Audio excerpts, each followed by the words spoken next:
had to actually get in my car out and go and get a new tyre.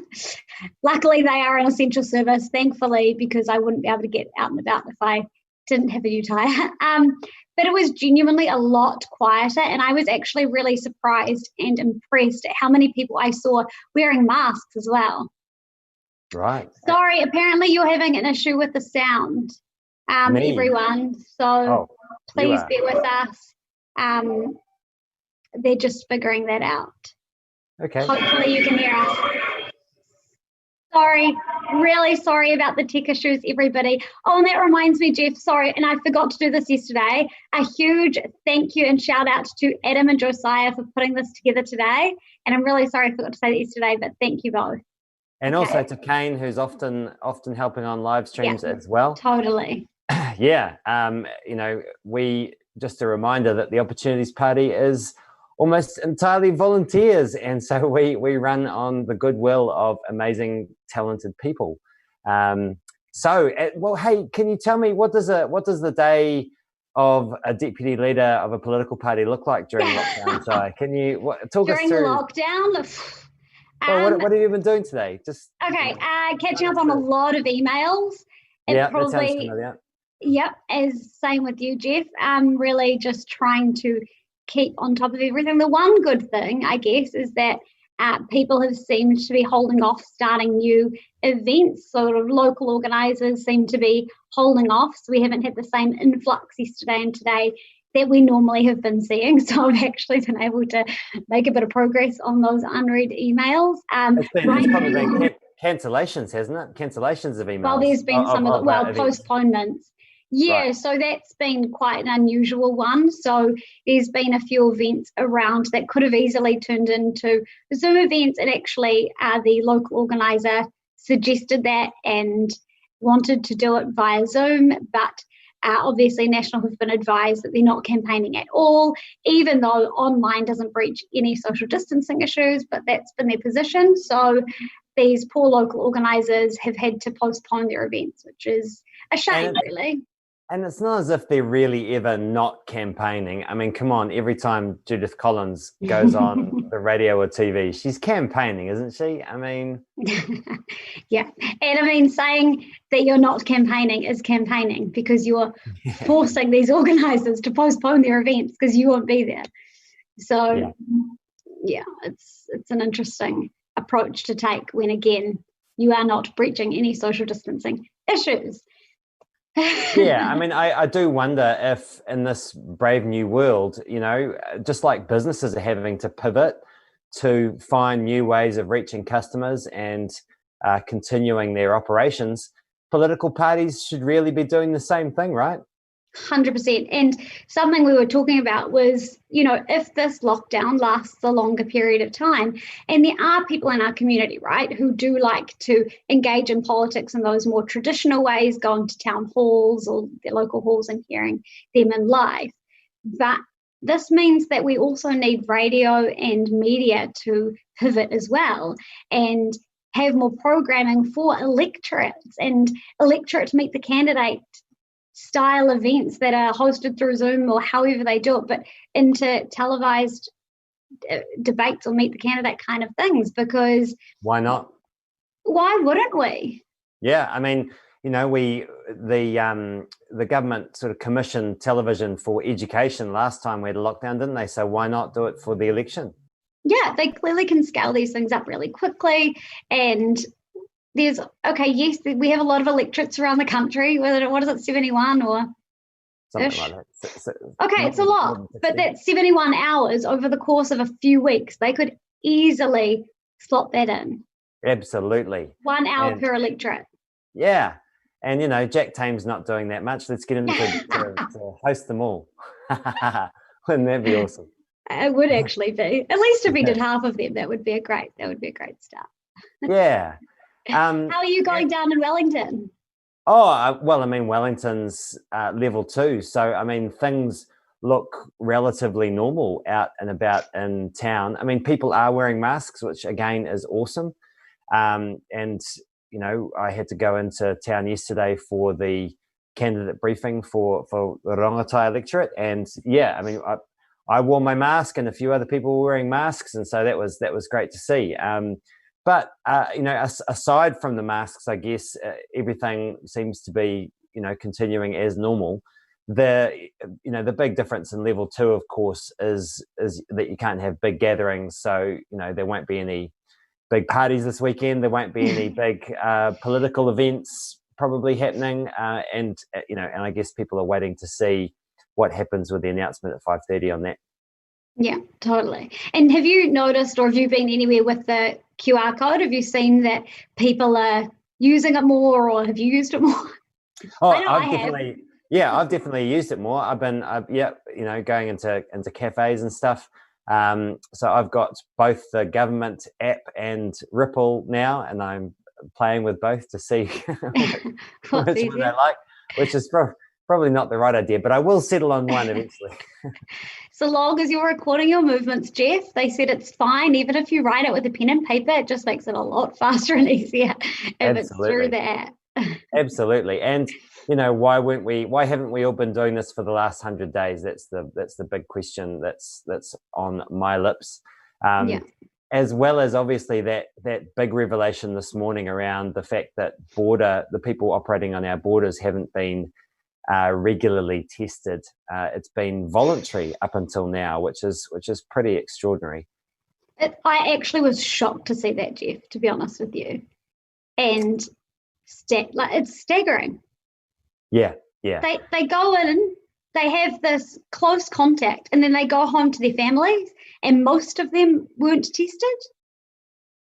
Yeah, and Chris Hipkins' response was that most of the people we consider working on the border don't have that sort of close contact. But the fact is, whoever did have close contact with people coming in definitely should have been tested regularly, and that clearly hasn't been happening. So, but now it will be, we're assured, which is good. And now we also have mandatory QR codes.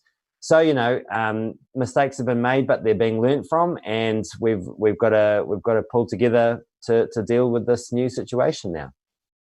Yeah, exactly. That's just it, right? Like once we have further information and we can find out really if something has gone wrong and where it's gone wrong. And I just hope that right now everybody just gets down and just follows the instructions, because it worked so well for us last time. It will work so well for us again. We just really need to focus on getting rid of this thing. Like you said, everywhere in the world where there's been big protests about,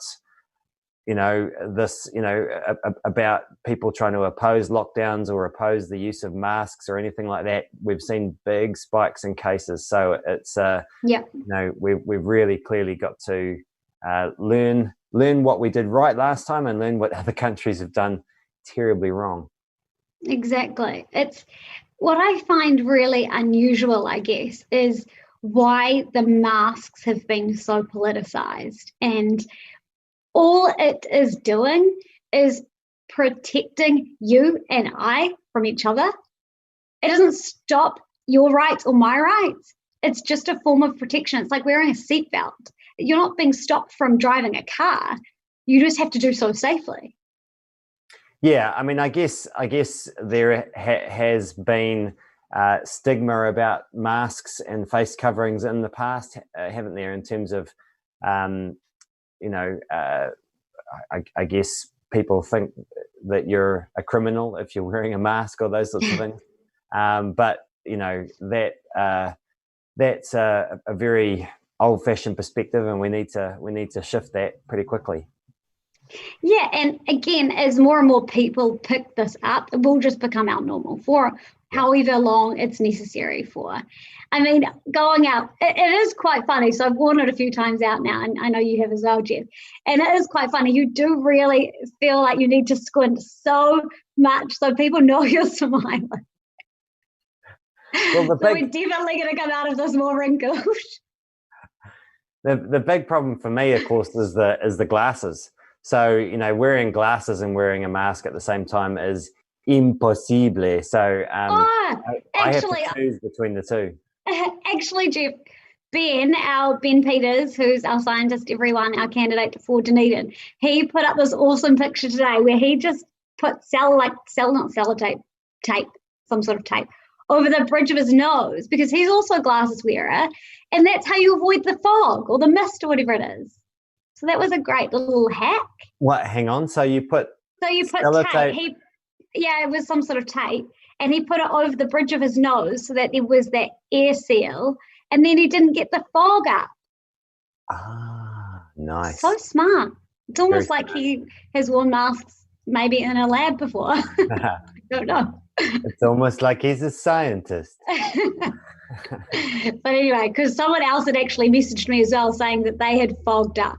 So actually that reminds me, I need to message them and tell them about this great hack. So thanks, Ben. Sure, a lot of glasses wearers out there will be very grateful. So we are taking people's questions, aren't we, Shai? So if anyone does have questions for us, it's an Ask Me Anything. Feel free to ask your questions, below any of these Facebook feeds that we've got running or other channels, and we'll do our best to monitor them and respond to them. I've seen one come up, so I'll just read them, Geoff, because I think I can probably. Well, no, hang on. I've got a question first, Shai. Sorry. Okay, you go. It's for you. Where is your drink? This is supposed to be happy hour. I'm so sorry. Okay, so the truth is I didn't get organised enough, and I didn't go and buy myself what I really wanted, which was a bottle of wine. Not promoting drinking around, but I really felt like it. And I just totally forgot. And so there's no drinks for me in the South. And I could have sat here with my cup of tea, but I also don't want to put a buzz on anyone else actually drinking their drink of choice. So I just thought nothing was better than a stink drink. What have you got, Geoff? A stink drink. I'm drinking kombucha and with a dash of whiskey. The whiskey is really just for the flavour. Kombucha I didn't know you combined those two. It's a cocktail I call the Enlightened Bogan, because of the kombucha and the whiskey. Yeah. So okay. This is my favorite drink. Go figure. I don't know why, but it works. I don't really drink a lot of alcohol anymore. It keeps me awake at night. So except for this, fair enough. This works okay. Okay, fair enough, Geoff. You enjoy your drink, and I'm hoping at some point this evening I get something delivered. So. And can I say, Shai, you should not be ashamed of drinking a cup of tea. No, I wasn't meaning it like that. But if anybody's at home, because we advertised it as a happy hour, and they were organised and got something that's a little bit more Friday afternoon appropriate, I didn't want to be, hampering that kind of good vibe with There's nothing wrong at the end of a big night having a nice cup of tea just to kind of round things off. So you could just pretend that you're at the end of your happy hour, like you've been going since like noon. Yeah, it's true. Just taking a wee break in between my crazy day. Okay. Yes, Josiah, please do pop some questions in here so that we can get started answering some people's questions, if that's okay. You said you saw one. I saw one, but it's flung up too quickly. So unless Joe brings it down. Okay. He said, there's a quote here. Is this a question, Josiah? How are you politicians, but like normal? Well, we're not politicians yet, thankfully. Hopefully that doesn't mean we stop being normal. I like that we've come across as normal, so thanks whoever made that comment. It's really, really nice. Yeah. I don't know how normal I am, but I guess we're all a bit weird, aren't we, as humans? We've all got our quirks. Yeah, we're very quirky to have thought that it was a good idea to run a political party, so I don't know how normal that is. Here we are. Touché. Yes, we are. Cool. Okay, I've seen one question. If you could form a coalition with any two other parties, who would they be and why?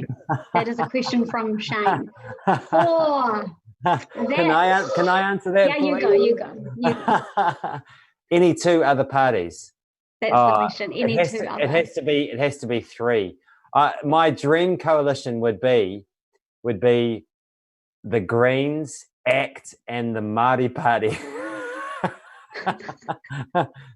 Just because where does Top play in that mix? Oh no, and Top too. The four of us. The four of us, yeah, the four of us. So that would be my dream coalition, because just because I'd love to see ACT and the Greens going at it constantly. It would be mayhem, and I'd just love to work with the Māori Party, and I think, you know, both ACT and the Greens, elements of what they talk about are quite sensible. I think if you could find a middle ground between them, it probably would be something like top. Why waste your green and yellow vote when you can just have it all with us? Okay. What's your answer to that question, Shai? What's your dream coalition? To be honest, the second I saw that question, I don't know what I would say. I think it would be easier to say the parties that we would never form a coalition with. Yeah, go on then. Well, I mean, it's probably no surprise that I would never in a million years have a coalition with New Conservatives or NZPP. So. Yeah, and I think you know, it'd have to be a pretty dark day for me to want to hook up with New Zealand First as well. But there you go.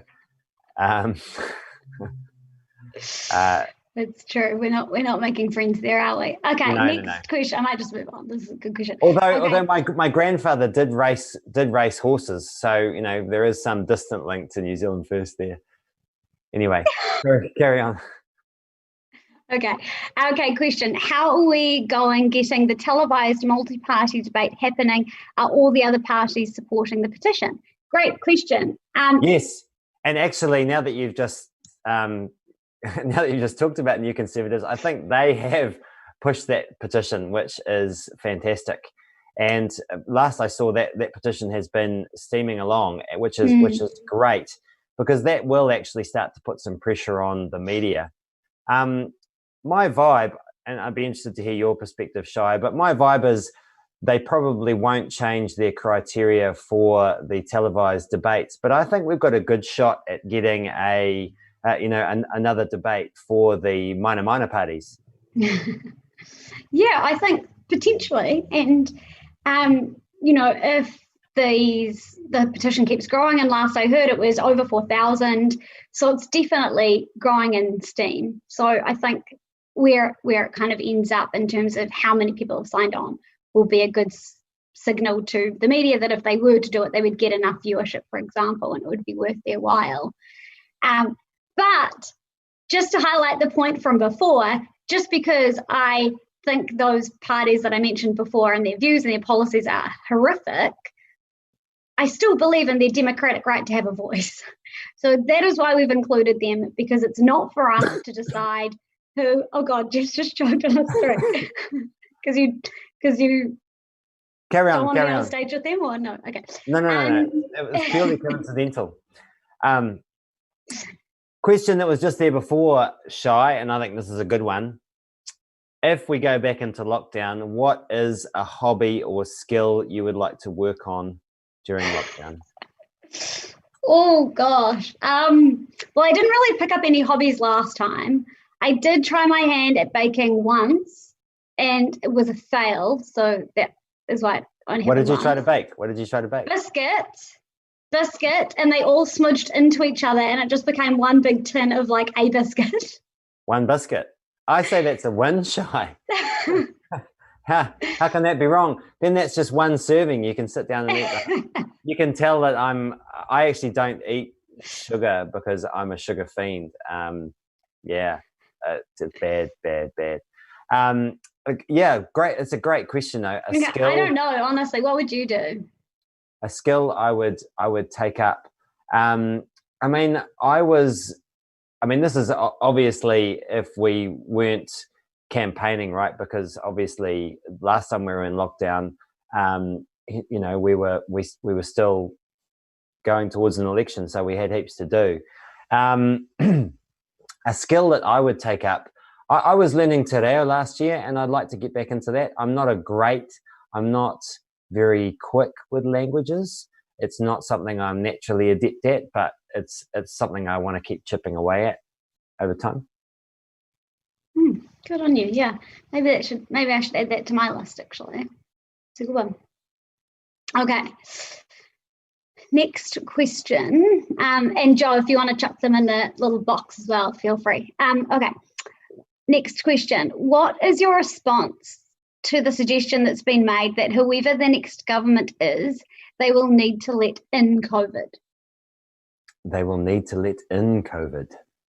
Well, I guess this suggestion is that if COVID kind of runs out of steam in the rest of the world,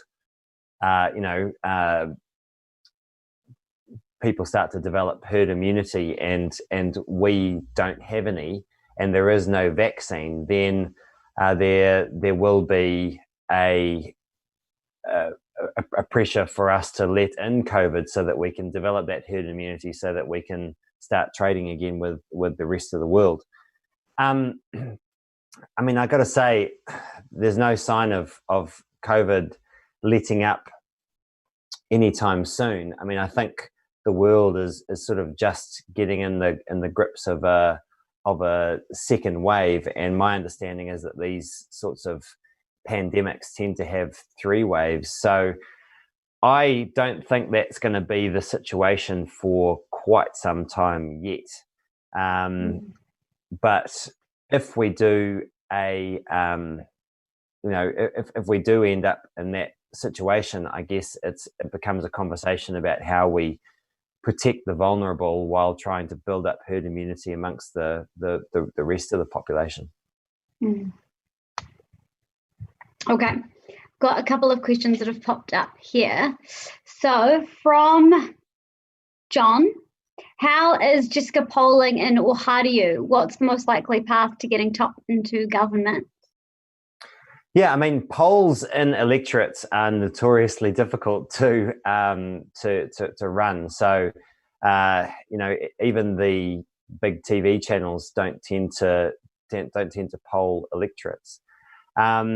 However, what I can tell you is that we are throwing quite a lot of resource into Aotearoa. Jessica has an incredible volunteer team, and they are running a fantastic campaign on the ground out there. What is the most likely path to getting top into government? I mean, I think we have a good shot in Aotearoa, as well as places like Dunedin, where Ben Peters is running against 2 candidates who've both really disgraced themselves in one way or another over the past term. I can't really believe that either of them are still standing, to be honest. David Clark and Michael Woodhouse. Totally. And just on that really quickly, I'm doing a live with Ben tonight at 8:00 to ask him your COVID specific questions, because we thought it would be helpful just if you hear from a scientist on that. So if anyone is watching this and you are especially, I mean, anyone can watch it, but especially if you're in the Dunedin electorate, tune in tonight. Just thought I'd do a quick plug there. Sorry, Geoff, carry on. Oh, and what I'd say is, in terms of the most likely path of us getting into government, I mean, I think the election, I mean, it'll be interesting to see how this latest development alters things, if at all. I don't think it'll alter things that much, to be honest. Labor looks dead set to win. And so this election really is shaping up to be a conversation about who people want to partner with Labor. And I think for a lot of people, Top would make a great partner for Labor. And if there's no risk of Labor not getting in, then I think a lot of national voters will be looking at Top as a sensible partner for Labor, and I think a lot of Labor people will be looking at Top as someone who can keep holding Labor to account. So I actually think there's still a really good shot for us to get to 5% once people accept that Labor is going to win, and then the conversation becomes about who we want to partner them. Cool. So next question. Are we doing any kind of election night soiree? It's from Anna on Facebook. Yes, is the answer. Are you coming down, Shai? Well, yes, I have flights to come down on September the 19th. On September the 19th. Whether or not that's election night I hadn't even remains to thought be about seen. that. What are you going to do? We're just going to have to go out and party, even if it's not election night. It'll be if really we're allowed. Yeah. Yeah. Good point. So absolutely, the plan is to have an election night soiree in Meow in Wellington, Meow Bar, which is a little bit of a throwback to our past. And yeah, quite a few people are coming from all over the country for that. Yeah. Let's just hope that the election continues. On September the 19th. Next question was, what are your views on taxing international tech companies? From Stacey. You want me to answer that, Shai? Well, yeah. I mean, I can say yes, but you can go into the detail of the yes, Geoff. Yeah, I mean, international tech companies are... I assume they're thinking of, your Facebooks, your Googles, etc. Yeah, absolutely. And let me get clear that for most Kiwi companies already pay their fair share of tax. It's really worth pointing that out to start with. Kiwi companies actually pay a good chunk of tax compared to countries overseas. International firms, of course, don't always pay their fair share of tax, and our tax reform will largely help take care of that. Facebook and Google, I think, still, just because of, and I'd throw, Uber and Amazon into that as well, because of the way that their businesses are run. It is, it can be difficult to tax them using existing methods, and until that issue is resolved there's an international working group working on this sort of stuff. I think what we need to do is adopt like what the Australians and UK are doing with some sort of digital services tax. So absolutely, I think these companies should be taxed, and I would put some or all of that money into funding public interest journalism, because it's been the media that have really been hammered by these big tech companies. They've taken all the advertising revenue that used to go to our newspapers and TV and all that sort of stuff, and that was what used to fund our journalism. So heartbreaking, actually.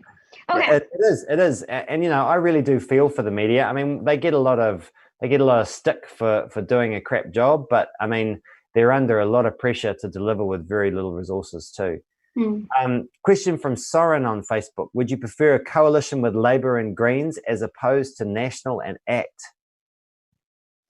Who's giving us more of our policies? Like, genuinely, who's giving us more of our policies? Because that is the answer to that question. Who I like personally out of those two options,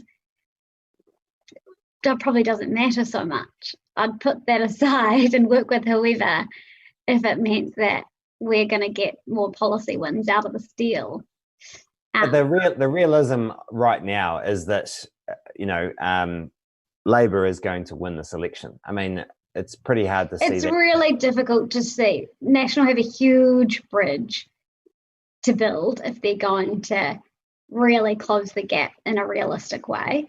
And the way that they acted the other day in response to the outbreak wouldn't have helped their case at all.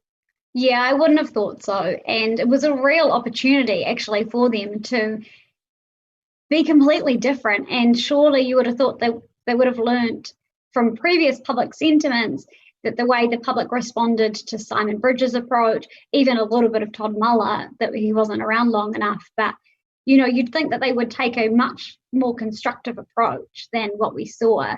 And finding that balance, you can still hold the government to account. You can still ask those important questions to make sure we understand where the problem started, where responsibility lies, and follow the problem.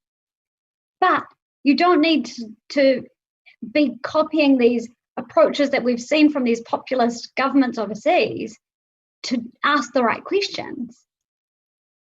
Yeah, absolutely. I mean, the great irony of that whole announcement on what day was that? Back on Tuesday, was it, or Wednesday? Time is drifting. Wednesday. And yeah, but the great irony of it was that, it was Tuesday night, wasn't it? Yeah. Was that David Seymour actually acted in a lot more statesman-like way than Judith Collins and Jerry Brownlee did. But anyway, next question. What are your thoughts on greengrocers and butchers being forced to close down when the big boys like Foodstuffs and Progressive Enterprises get to cream it? That's from Samuel on Facebook. Yeah, it's a really fair question. And, it was a huge issue during our last lockdown. And I am actually surprised that we haven't seen a different approach, to be honest. Yeah, I mean, there really should be a set of rules by which, if anyone can adhere to those rules, they should be allowed to operate. Because it is blatantly unfair that the big supermarkets get to operate when those small businesses had to close down. Especially when you think of the number of staff just in any one supermarket who might be intermingling with each other, let alone casual contacts with the customers. And then you have smaller butchers or smaller grocery shops which have fewer staff, so fewer interactions. Yeah, it is I was quite surprised. Yeah, and I mean, maybe that was done at the time for simplicity, but again, in the 100 days that we had where we were COVID free, we could have been making it clear to to these smaller enterprises how they could operate if a lockdown came along again, how they could operate safely. There was plenty of time to upskill on that, and I think they deserve that opportunity.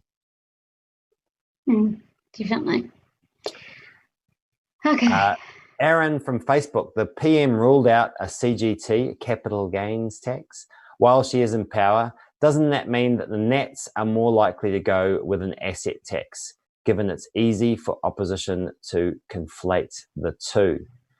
I don't necessarily think that is the case. Yes, the Prime Minister has written off a capital gains tax. It was never that great a proposal in the first place, simply because it exempted the family home, and that causes all sorts of loopholes, which makes it really difficult to administer. So I don't think it necessarily means that the Nats are more likely to go with an asset tax. In many ways, the National Party doesn't like any form of new taxation. That's kind of been their mantra, even if it was linked with reducing tax elsewhere. All right. Yes. I just saw a funny comment and I just want to share it. So, Geoff, someone said, I cannot watch Geoff Simmons without thinking I'm watching Jermaine Clement.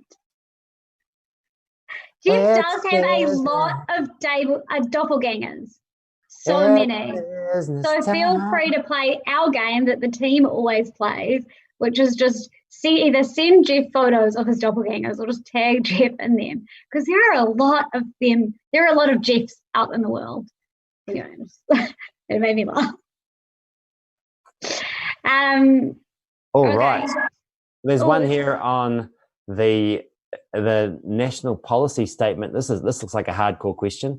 The national policy statement on water is in. Oh, now I've lost it. Where's it gone? Joe, can you scroll up? Oh yeah, thanks.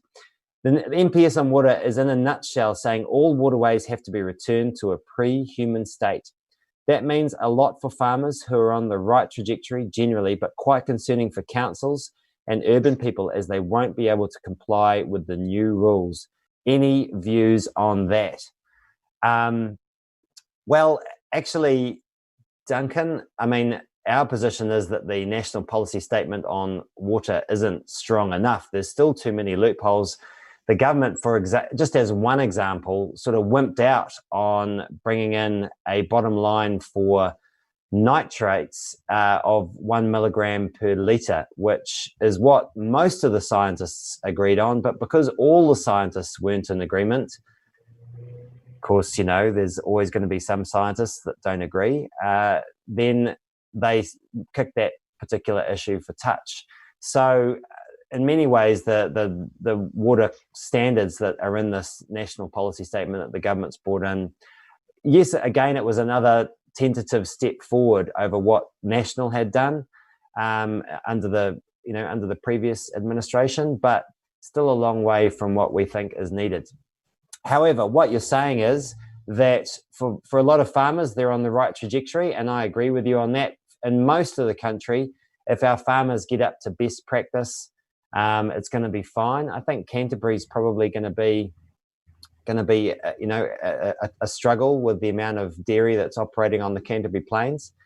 But yes, cities are the real challenge, and that's simply been because successive councils are underfunded and their water infrastructure is terrible, and central government has refused to reform the way that local government is funded. So from our perspective, from TOP's perspective, we need to fund local authorities properly so that they have the money to invest in this sort of infrastructure, and that they have an incentive to allow for growth, because we want our cities to build up. We want more medium density housing, but we need good water infrastructure in place for that to happen, and to improve water quality at the same time. Nice. That was a rant. This is good, Geoff. Yeah, some good meaty questions coming through. This is really great for a Friday. Yeah, it is. It is. I'm a bit sad I had a drink now. I gotta ease off. Maybe ease off, because there's quite a meaty one for you, Geoff. Oh, no, hang on. I've got one for you first, Shai. Oh, okay. If you were to form a coalition in or outside of cabinet, what is your absolute bottom line? What's the one thing that you would want to get through? It's a really hard question, actually, because I usually have always said it's our asset tax. It's dealing with property. It's dealing with the loophole in our tax system.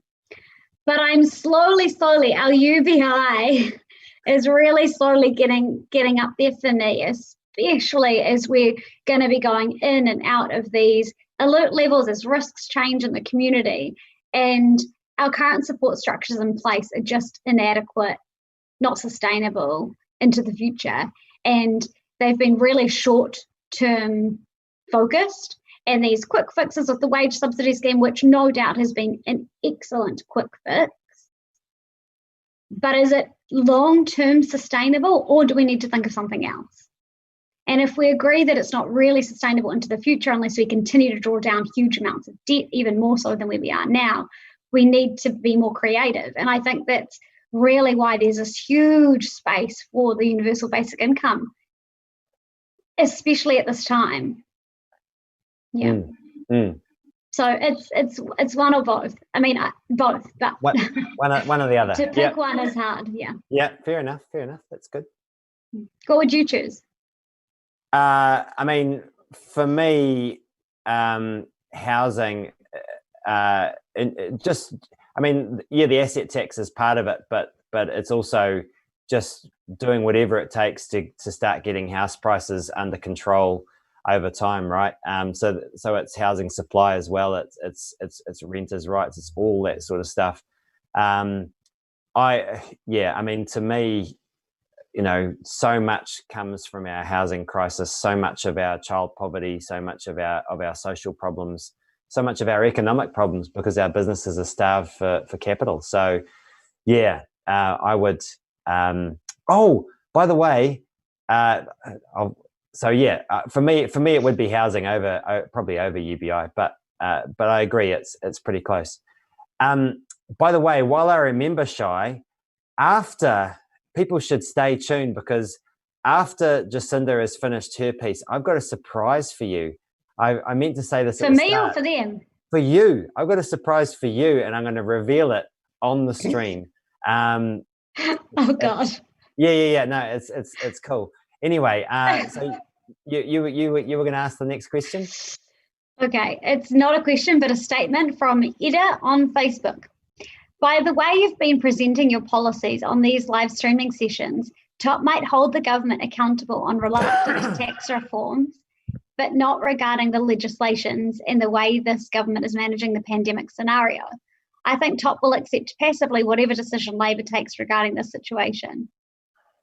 I'm sorry if that's your perception, Ida.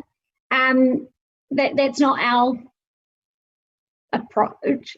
I guess maybe what's coming through is that we're trying to be constructive and we're trying to not be critical all the time of what the government's been doing, because unity at this time is so incredibly important. But we have still been saying that important questions need to be asked and we need to find where responsibility does lie. So I take your point, but we are certainly not the type of party, and especially not Geoff and I, to just bow down to whatever anyone else tells us if it's not the right decision. So, for example, you might have, I don't know if you've just recently jumped on, but we did talk about at the start today and yesterday as well, this huge missed opportunity. And Geoff, maybe if you want to jump back in here, over the last 100 days, we could have been forming a really good habit of using the COVID Tracer app, logging our movements as a step. And we could have had a much more confined geographical lockdown if that had been in place, for example. But Geoff, maybe if you want to touch on that more. Yeah, no, absolutely. I think we could have been, using that technology a lot more. We also could have been, the government could have been using Kiwi businesses to develop that technology a lot more. And the other comment that we did talk about was the lack of testing around border staff. I think that's definitely an area where they've taken their eye off the ball. We have another question about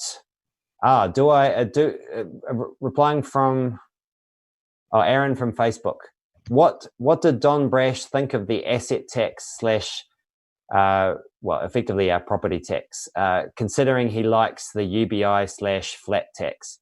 Yeah, I mean, I explained our property tax to Don Brash and kind of set out that it would be, used as a way to pick up any extra revenue, and he didn't raise any concerns with it, simply because, of course, it closes that loophole in the tax system, I would expect, and drives investment towards, productive businesses that actually create jobs and exports rather than just speculating on property. So I think from a right-wing economic perspective, which is where Don Brash is coming from, it's, it makes a lot of sense.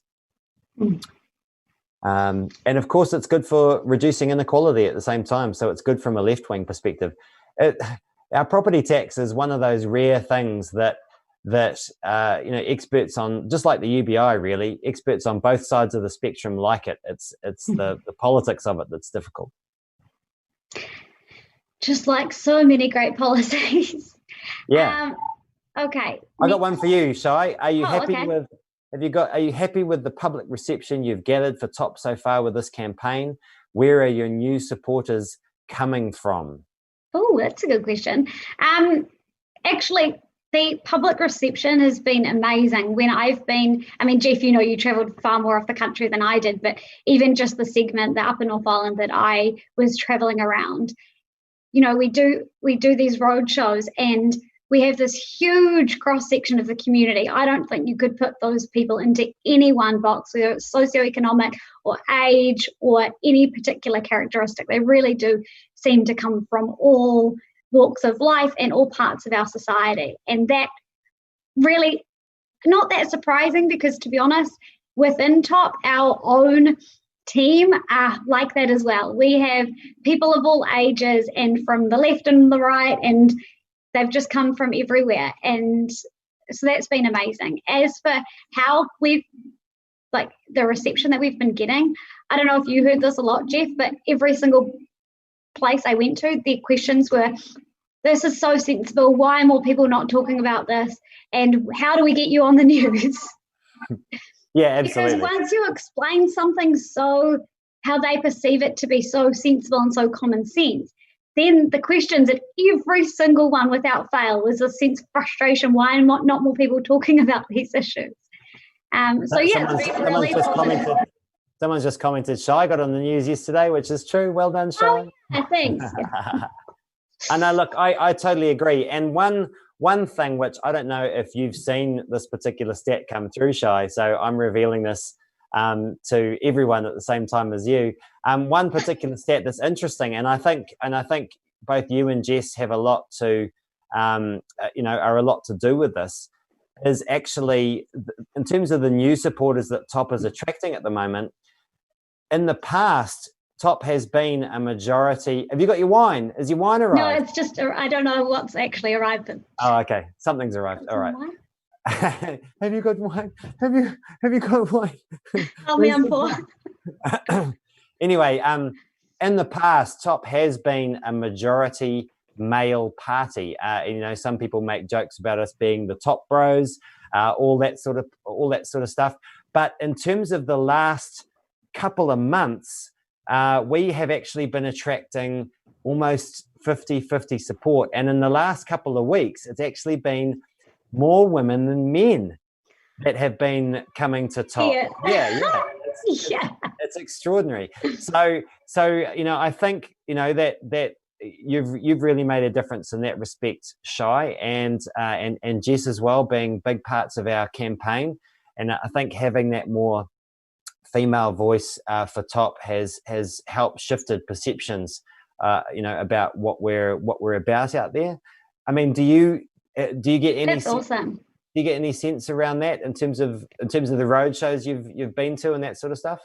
I don't. I think the road shows, I could not tell you if they felt very evenly split for men and women coming, and I hadn't noticed, it being one way or the other. And I actually haven't checked my insights on Facebook lately, so that just inspires me to go and have a look to see if things have changed. Because 6 months ago, it was definitely predominantly males that were getting involved, and I was asking a lot of questions, especially amongst my female friends. What is it? What do you think it is? And they seem to be the loudest voices. But I have even noticed it in the comments, right? There are more women engaging and getting involved, and it's awesome to see. It's so great. Sun's setting here in Wellington, so I just had to flick my light on. Oh, okay. Well, that's right. A really exciting stat. Thanks. I've just seen that we've got 9-ish minutes, assuming the Prime Minister is on time, before we switch on to hers. But we've got time for a couple more questions, I think, between now and then. And we are going to do a live reaction to Jacinda's announcement, right? So you'll be able to watch Jacinda's announcement on this and see our faces and watch. I'll try and be a poker face. Watch Shai drinking wine at the same time. Hopefully. Okay. Haven't seen it yet. But yeah, so it's going to be live on here. Either, I'm not sure where the boxes are going to be, but will be small and you'll just be able to watch it. So don't stress, you're not going to miss anything. We want to watch the whole thing as well, because it is going to affect everything. So I've just lost where our questions are. We have this question we've already kind of covered, but it's worth just recovering. Shai, what are TOP's top policies going into coalition negotiations? Affordable housing, universal basic income. Those are the top two, yeah? Top two, support for better support, smart small business, and a climate-friendly recovery. Yeah, so that last one's all about making sure that this massive investment that we've got that's going in, that will be going out the door post-election, this will be the biggest investment that you'll see in your entire lifetime, probably the biggest since Think Big in the late 70s, early 80s. It's got to be an investment that makes sense. It's got to have good business cases, and that's from an economic and an environmental standpoint in particular, because the investments we make post this election will determine whether or not we meet our emissions reductions targets. I mean, it's now or never, really. So that's what the climate friendly recovery is about. And the two massive things there that none of the other parties are talking about. Firstly is energy efficiency, both in our businesses, as Shai mentioned, but also in our homes. That's the best investment we could and should be making right now to reduce emissions and to reduce our power and energy bills.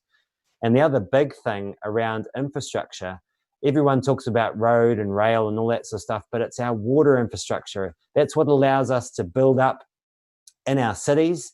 And we need, instead of people living in Pōkeno, south of the Bombay Hills, and commuting to Auckland, we need people being able to live within 15 minutes of where they're working and playing, by bicycle, by foot, or by public transport. So we need investment in that water infrastructure and that public and that active transport infrastructure so that people can live those kinds of lives, so that we can have high quality inner city living. Completely. And as an Aucklander, this sprawl has meant we have lost some of our most important agricultural land that created jobs and exports for housing that do not do either of those things, except in the very short term when you actually build the house, assuming they're all, yeah. And the thing that freaks me out about that, Shai, fun fact for you, but the Bombay Hills are one of the few places that we can grow greens all year round. So if New Zealand, so I'm talking, like the spinaches and the silver beets and salads and all that sort of stuff. I mean, not salads in winter, of course, but if we don't have the Bombays and that area just sort of south of Auckland, that prime agricultural land, we're going to be importing some stuff that just shouldn't be imported. Stuff that we should be eating fresh. Mm. So it'll be terrible for the health of our nation. I got a good one for you, Shai. Where does top stand in respect of Māori having representation on all councils? Good question. Tony, that's a great question. I mean, it's not something that we have. Well, I guess we do. Yeah, I mean, we at a time when we need to be ensuring that we actually respect the treaty, the least we can do as a bare minimum is to ensure that there is Māori representation on all of our governance. So whether it's central or local, that is the least we can do as a starting point. Yeah, I mean, under the Local Government Act, they have a responsibility to ensure that Māori are involved in decision making. And so many local governments are breaching the treaty right now, are breaching that particular part of the act because they don't have that. They either need to really actively consult with iwi in their area, or they need to have representation actually on the council. So what Andrew Judd was trying to do in New Plymouth, a few years ago by having Māori representation on the council, he was just trying to live up to the Local Government Act, which has the treaty as part of it. So, there's some really big issues with this. If we don't have, if our local authorities don't have effective means for a Māori voice in some way, then there's room for modern breaches of the treaty. And believe me, this sort of stuff will just come back to bite us in the butt, like it has with ihumātao. I mean, a lot of the problems with ihumātao is due to secondary breaches of the treaty, lack of consultation with Māori communities. And if those issues had been dealt with over the last couple of decades, then we wouldn't have that problem now. Mm, completely. And again, I know we're kind of almost running out of time, but again, to me, the backlash and the opposition to that just tells me that a lot of people don't know enough about our own history and a lot of those voices are coming from this opinion that the treaty is a point in time that we're going to get to and not the founding document on which our entire society exists. And so it just, again, comes back down to that basic importance of education of our own country's history. Yeah, absolutely. I mean, and I think, most, a lot of Māori understand what happened in their local treaty settlement, but how many Pākehā understand what happened in their local treaty settlement? what were the issues that were raised, the historical grievances, and what was the redress given. I don't think a lot of people really even understand those sorts of issues. A comment on the conversation we were having about gender before, Shai. I think your education policies appeals to women mothers and a good way to attract women supporters. So, of course, our candidate, Naomi Pocock, Dr. Naomi Pocock, who's standing in Hamilton East, is also our education spokesperson. And she has done a groundbreaking piece of work on early childhood education. Yeah, thoughts there, Shai? Yeah, totally. I think that's absolutely right. I think we already had a focus on children and on education, but updating it and releasing this really, I think, has reminded everybody how much we do genuinely care about children and about families, and that important integration between families and communities and education providers. And that's definitely going to appeal to, fathers as well, but I think a lot of that is women as mothers seeing the importance of that for us and aligning with that as well. So I have no doubt that Naomi's work there has had a big impact on that as well, which is awesome. So I think Josiah is going to jump over to the live stream in just a moment. So one last keep quick chatting, Geoff. One last quick question, Shai. Yeah. I just saw a question. What's your favourite policy from the New Zealand Public Party? Do they have a policy that they're going to say that just jokes this whole thing was a sham, as in our existence? Because that would be great. World's greatest prank? No? Because if they have that as a policy, that will be my favourite. Yes, it would. Sadly, doesn't look like I can envision if any of them are watching this, I'll just get piled on at this point. But yeah, it's Friday and I don't care. Have you got your wine yet? That's the question. No. Am I allowed to BRB? Geoff, do you want to just keep chatting to people? Yeah. No, is that rude? Totally fine. I hope people don't think I'm rude for 30 seconds. I will hold come right back. I'm going to take Nikita's question from Facebook. What are the differences between the UBI and the UBS? So I think what Nikita's talking about is the universal basic income versus universal basic services. And actually, we already have universal basic services in terms of our health and education system. Everyone is entitled to a basic level of care and education. And but we don't see her walking on now, Geoff. Universal basic income. Yes, Jacinda is here, so let's all tune in.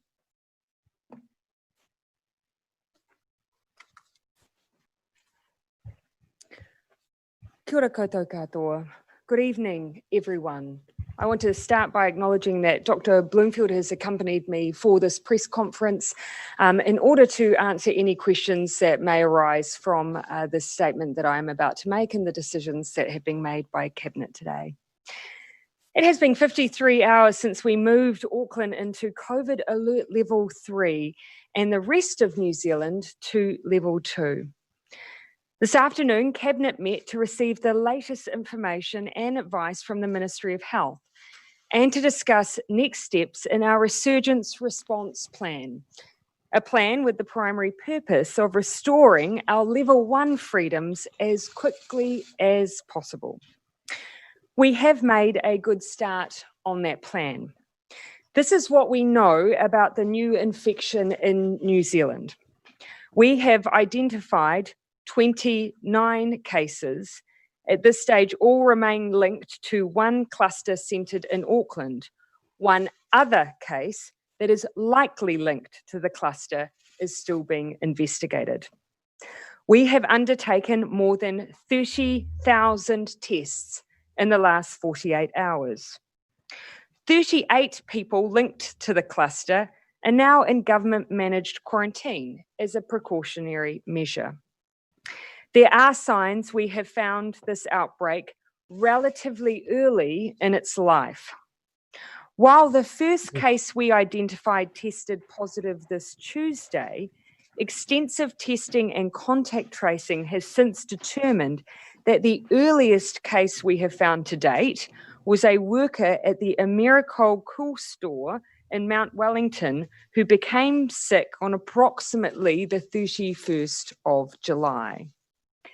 This may not yet be the origin of the outbreak, but on the information we have to date, it's the earliest sign of the re-emergence of the virus. In terms of the ongoing investigation to identify where the virus originated from, there is still no clear connection at this point. Contact tracing and genomic testing has not found a link to the border or managed isolation and quarantine facilities at this stage. The sequence of the virus from the current outbreak is not the same as the sequences from community cases in our first original outbreak in New Zealand. This suggests this is not a case of the virus being dormant or of a burning ember in our community. It appears to be new to New Zealand. In terms of wider surveillance, since I made the announcement to move alert levels on Tuesday, we have tested more people than in any other time we have had COVID in New Zealand. We have stock for a further 303,000 tests currently in New Zealand. The level 3 restrictions and the speed in which they were implemented will have made a material difference in containing the spread of this outbreak. So will everyone's compliance with those restrictions. Auckland travel data yesterday, the first full day of level 3, shows a 60% reduction in travel compared with the last 3 Thursdays, which is even less travel than at level 3 last time, which just demonstrates the incredible job that Aucklanders are currently doing. This is also what we know. We know the incubation period for COVID-19 and our experience of previous clusters, some of which reached more than 80 cases, means we can expect to see more cases as part of this cluster. It will grow before it slows, and it may continue to be linked to schools, churches, and social gatherings as it has done to date. We also know, based on overseas experience and our own, that it is possible to contain a cluster or outbreak without ever being able to identify its origin.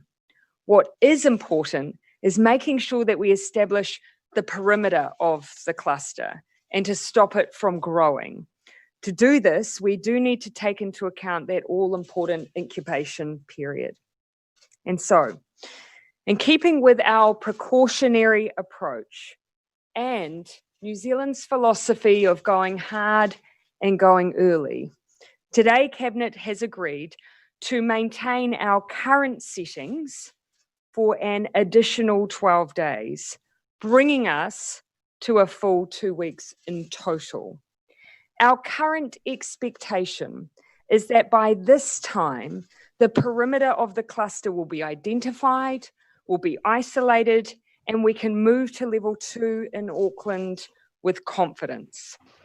That means Auckland will remain at level 3 and New Zealand will remain at level 2, the rest of the country, until 11:59 p.m. on Wednesday, the 26th of August.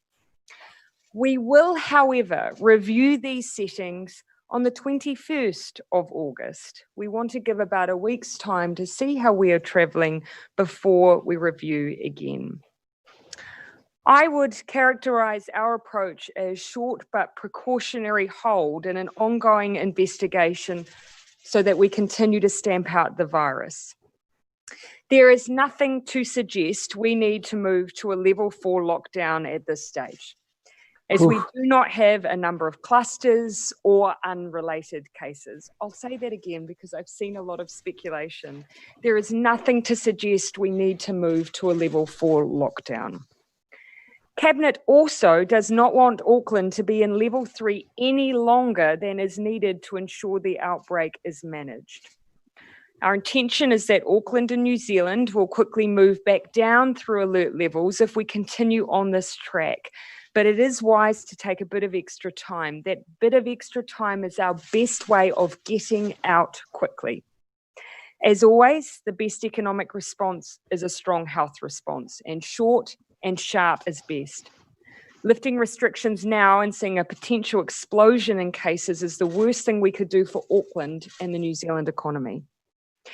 At the same time, level 3 does allow us to continue with more activity than a full level 4 lockdown, and I do think that's important to remember. Estimates are that the economy operates at roughly about 80% at level 3 compared to 60% at level 4. I am mindful, though, of the extraordinary disruption to business and the anxiety that this outbreak will be causing. As before, we will use what tools we have to protect jobs, incomes, and businesses, as well as people's health. To provide certainty to businesses and workers, I can confirm today that Cabinet has made an in-principle decision to extend the wage subsidy scheme to support businesses and protect jobs as we undertake the public health measures required to fight the virus. Finance Minister Grant Robertson will be working through the final details with officials and Minister Cipollone over the weekend. But I can say that the extension to the wage subsidy will be nationwide and will cover the period of time that the current level 3 restrictions remain in place. Minister Robertson is here, and once Dr. Bloomfield and I leave the podium, he will take the stage to give a bit more of an explanation and answer any questions you have on that. I want to touch very briefly on the activity that continues in Auckland under level 3 with the appropriate health and safety protocols in place. Auckland Transport has 44 construction sites operating under level 3. Construction continues across 5 sites on our largest. I thought for sure we're going to level 4, Shai. At about 1,200. Well, I thought we were in Auckland. Employers and Manufacturers Association has said many food service businesses that closed during level 3 last time are this time adapting and trading on a click and collect or delivery basis. That's awesome. And houses continue to be built in Auckland. Kāinga Ora alone has over 150 projects with over 3,000 units under construction. All of this is happening because of the protocols on operating safely at level 3, which includes social distancing at work sites. If you have questions over whether your business can operate, please visit the COVID-19 website or contact MB directly. To summarise, as we have said from the start, our overall COVID-19 strategy remains elimination. That requires the ongoing stamping out of the virus any time that it comes back. Together, we have got rid of COVID before. We have kept it out for 102 days, longer than any other country. We have been world leading in our COVID response, with the result that many lives were saved and our economy was getting going faster than almost anywhere else again. We can do all of that again. 1.5 million New Zealanders in our biggest city are carrying a heavy load for our team of 5 million right now. But together, we will overcome an obstacle that we knew had the potential to come our way, which is why we have a plan, why we are rolling out that plan, and why we once again can pull together to eliminate COVID. So here's what I ask today. If you're in Auckland, please stay at home in your bubble. Wear a face covering whenever you leave your home. For the rest of New Zealand, use a face covering in places where you're close to others, like on public transport. Download and use the app and make sure you can quickly access all your movements for the last 14 days in case you are contacted by the contact tracers. Businesses, please put up your COVID tracer QR code posters. And everyone, wash your hands. Stay home if you're sick. And if you're unwell, get a test. We'll be checking in again soon, but till then, stay safe, stay kind, and stay well, everyone. We're happy to take questions. Jessica. Minister, did you give consideration to an all of North Island level 3, given that we've had cases now outside of Auckland? No, that wasn't something that was viewed as necessary, nor was it something that the Director General advised Cabinet was necessary. Of those cases that we have in the Waikato area, they have all been connected, they've all been contact traced, they've been tested, and they're in isolation. And that is part of our normal regime. we have to, of course, remember level 2 is designed to be able to coexist alongside a strong contact tracing, isolation and quarantine system. The issue is we have a larger outbreak in the city of Auckland, which is why we have a high level of restrictions there. Yeah, I'm surprised on this one, Shai. I really thought at the very least there'd be more areas brought into level 3. Well, when we've seen Tokoroa has too, it's clearly not just in Auckland at the moment. I'm actually shocked. I mean, I knew that it would be extended because with the numbers only increasing, and as we saw last time, we know very well that it doesn't automatically stop. The spread is going to continue. So I wasn't expecting at all that Auckland would be going down, and I'm pleasantly surprised that we don't have to go into the full level 4 for businesses. I mean, for me personally, for most of us, it won't. We have to be at home anyway, but at least in level 3, more businesses have the ability to operate than under level 4. So that's definitely a win. There's been a question from somebody, Geoff, but I don't know that you will have this at hand either. The suggestion that at level 3, the economy is still able to operate at 80%. I don't know if that's a figure you've heard before. Yeah, and I think that's probably right overall, but it's there's some really big distributional issues in there, right? I mean, what we do know is that at level 3, outfits like bars and cafes and restaurants and accommodation, all of that kind of hospo sector is pretty much, it's pretty much like level 4. So they're still operating at about 20% of their normal level. So I guess what the Prime Minister's quoting by saying that the economy is in Auckland will be able to run at 80% of what it normally does at when it's at level 3. That's probably true across everything, but there are some, particularly that hospo sector will be feeling it really, really toughly. A lot of small businesses, cafes, bars, restaurants, those sorts of outfits will be getting hammered by this 2-week lockdown effectively. For them, it's effectively like level 4. It's the same. That's exactly right. A few takeaway coffees, but generally speaking, it's the same.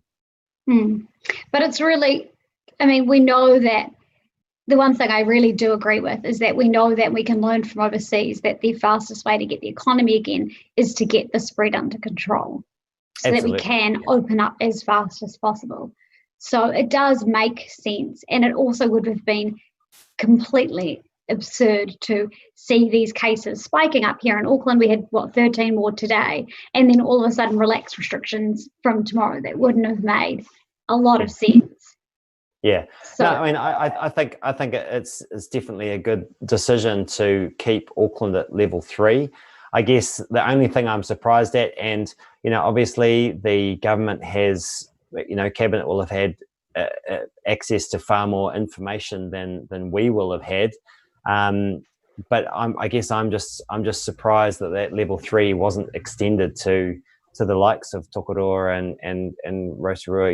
That kind of Waikato Bay of Plenty region. I'm a bit surprised at that, but I'm assuming they have information from a lot of tests that have been done, and it's only just been those 2 cases that have popped up. Who knows? So yeah, and it will be so interesting to see what comes out of these investigations. So far, they haven't been able to link it with any of our border cases. So they can't rule out this cool store idea. Oh, you mean the idea that this has come through? The source, where is it? Yeah. It may have come through just like goods, effectively. Well, they haven't ruled that out as yet, and they also couldn't link it with anyone in our managed isolation. So it's got in somewhere. Yeah, and apparently, I mean, who knows, right? But apparently that is where the Chinese, that there was a reinfection in China that came through, goods effectively, a cold store. So it may well be possible. Difficult to say. I'm sure there'll be a lot of people out there eagerly waiting to find out, because I hope we don't get to a point in another 10 days where they're still telling us that all investigations have failed to uncover the source, because I think that will frustrate a lot of people, because if you can't find the source of the problem, how do you avoid it happening again? Yeah. And of course, I guess the conversation now will turn to what sort of economic response the government is going to do. And I was somewhat surprised that there was no mention in that announcement of what's happening to the election date, because the government really only has until Sunday to make any sort of decision on that. Do you have any Yeah, I was waiting for that, and then it went to questions, and I was like, wait, the election. So I think Josiah is still waiting to hear out.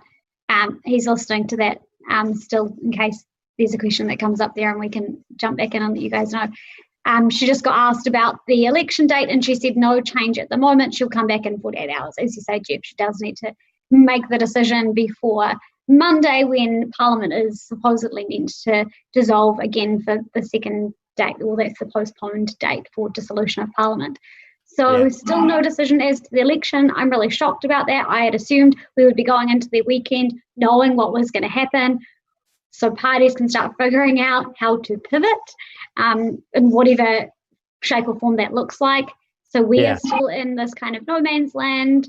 And just so that people know what a difference that makes, like the advertising period is supposed to begin on Sunday. So parties, political parties have mapped out their advertising investment over the next 5 weeks until the election, if the date remains the same.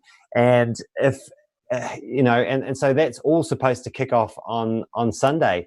There's not going to be a lot of room to shift that in 48 hours time if you've got a massive campaign starting on Sunday. There's a lot of moving parts to this, right? And there's a lot for a small party like TOP, and I can only imagine there's even more if you've got $1 million that you're waiting to spend, or at least if you've got half of it left that you're waiting to spend. So apparently it's interesting. Apparently the Electoral Commission has done planning for the election under a level 2 scenario, but you've mentioned that. They had released that statement a few days ago, or maybe even longer.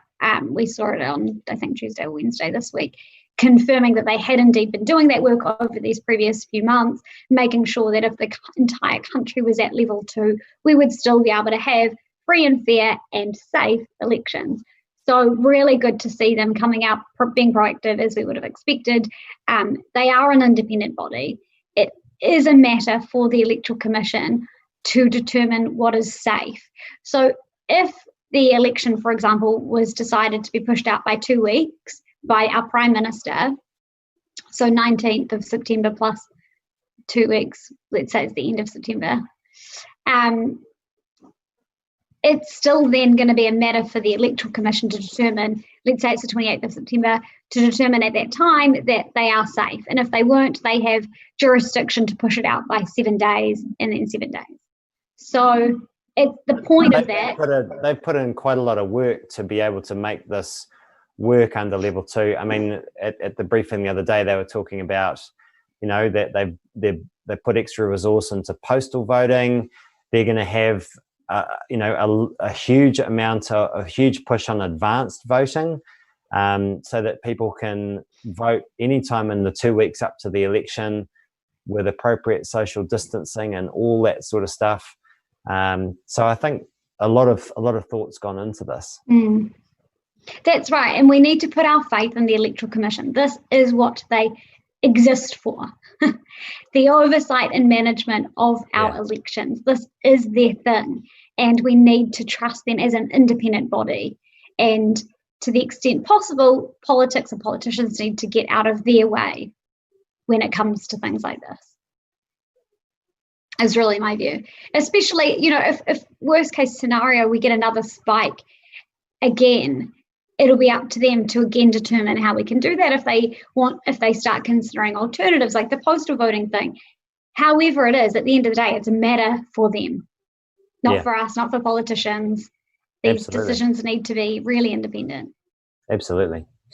So obviously, Grant will be talking about the, continuing the wage subsidy. So that sounds like it's sort of business as usual from the government. They're not doing anything very, revolutionary there.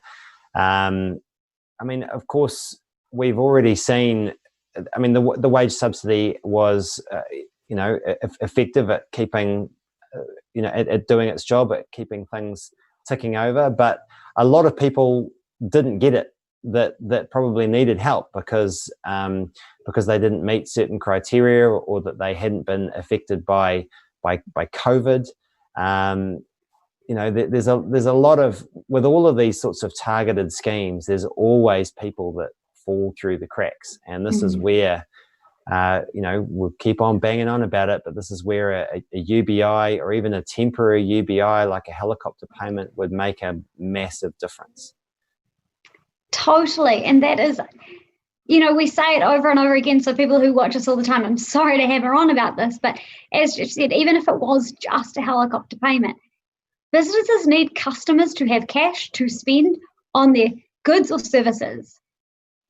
So to support businesses, it's giving cash to people to buy their things or services. Absolutely. And, of course, there's a lot of talk about, about being financially responsible by the two big parties. But the Reserve Bank effectively said to the government, look, we're giving you a blank checkbook here. We're willing to buy up to $100 billion of your bonds. In coded words, what the Reserve Bank has said to the government is, you're not spending enough. Spend some more, because they're struggling so hard to keep inflation at the target rate of 2%. And the reason we want inflation to be at 2% is because if it starts to fall, or to even go negative, then we get into this nightmare scenario of where people are waiting to spend because they think prices are going to be cheaper in the future. So you don't buy that computer, you don't buy that TV, you don't buy that car, because you think, oh, well, stuff it. In a year's time, it's going to be even cheaper, so I'll hold on to my money. And then the economy goes into this death spiral where people effectively, can't pay their debts because no one's buying anything. So there is a massive issue there, and the Reserve Bank has been gently nudging the government to spend more. So it's quite crazy. We've got National and Labor fighting over who is going to be the most fiscally responsible, and the Reserve Bank is like a gunslinger that's run out of bullets. And they're yelling at the government, go, please spend some more. We'll help you spend some more, but we've got no more ammunition. We can't get interest rates any lower. There's nothing else that we can do to boost the economy. You guys have got to do something. And of course, people should rightly have concerns about the Reserve Bank giving Winston Peters a blank checkbook, because goodness knows what he's going to spend it on. But a UBI is a fair way to do this, because it's just giving everyone the same amount of money. And, some economists are calling for a debt jubilee, which is a very similar idea to a UBI. The only difference between a UBI and a debt jubilee is that if you have debt owing, then the money goes straight to that debt rather than turning up into your bank account. Okay, so when you hear people talking about a modern debt jubilee, that's what they're talking about. They're just talking about a UBI. Everyone gets a certain amount of money coming in each week or each month, depending on how it's set up. But if you've got a mortgage, it pays off your mortgage first, rather than anything else. And the reason that behind that is because that reduces the amount of money in the economy. But of course, if you've got no debt, then you would be getting the money to spend and boost the economy. So, there's a lot of people, a lot of economists, and even our own Reserve Bank governor, quietly saying to Grant Robertson to spend more and to do more. but he's still sticking with this very conservative approach of, just doing the wage subsidy as much as needed, extending it just to get us across the next hill. What I would hope someone asks the government is what they're going to do about this huge disparity between the unemployment for men and for women.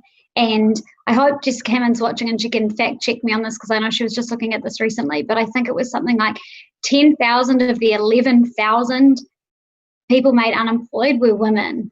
Can she just check if I've got that right? It was something insane. It is like 90%. It was 90%. Right up there, yeah. Yeah. Which actually blew me away, because, but then again, if you think about it practically, they were talking about all these shovel-ready projects. Who are going to be the workers at shovel-ready projects? Let's call it. It's going to be men. Yeah. So where's the recognition here that we need to do something more to balance this out? And a lot of those women who've lost their work won't be getting anything from the wage subsidy because they're in flexible work. They're working part-time or they're on flexible hours. Often it's women that are in those sorts of roles because they might be a parent, for example, and they want the flexible work, but that means that they're the first to lose their work when things turn sour.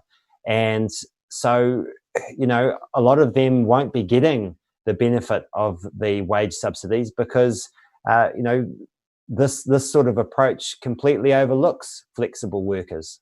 And overlooks those who have left the workforce. So I think, Jessica, it's just said that there were 10,000 who have left the workforce not looking for work and not getting any financial support at all. That's a huge number. Absolutely. Yeah. So, some massive questions there. I don't know if Grant is on there yet. No, I've just checked. It looks like it's still the Prime Minister. So, but I've seen we have been here for a while, so we might just let people go. But you said there was a surprise for me before we end. Oh, yeah. Before we end, we've got to. Okay, you've got to do the surprise. Okay. I'm quite worried about this. No, it's just going to take a couple of moments, but you'll see. Okay, so just short. You can maybe answer a question or talk. Genuinely don't know what Geoff is talking about, everyone. So just to put some context in this, if you've just jumped on right at the beginning, Geoff said that he had some sort of surprise, and I do not know what that is. So that's why he's just run off to find whatever that is. So bear with us. I do just want to keep talking about this women in work thing for a moment, because it is actually something that was least talked about. Are you ready? We can talk about that in the comments. I'll come back and comment later. Yes, Geoff, what is it? You've just made your room go blue. You can't even see it because it's so bright. It's freaking out. We've been going so well this evening. What is it, Geoff? I'm worried. Oh, hang on. It's adjusting. Is it a light that says top? It's a light that says top, yeah. That is awesome. We cannot see it. I just guessed. Oh, there it is. That's so cool. Oh, I love that. That's awesome. Who made that? So that's a little gift from a supporter who made that while I was, while we were on the roadshow going around New Zealand, and it was here when I got home. Oh wow, that's amazing! Thank you, whoever that was. That's awesome. It's a chap called Michael Enriquez. So yeah, it's a beautiful thing. We've just got to figure out what we're actually going to do with it to make the most of it in our campaign now. Love that. Yeah. Have it on your front porch or something, on your front fence. Anyway, everyone, I love that. So thank you to the guy that made that. Everyone, thank you for watching this with us this evening. We will go on to watch Grant Robertson's thing and do a write-up about anything that falls out of that. But thank you so much for being with us this evening, and stay safe out there. Peace.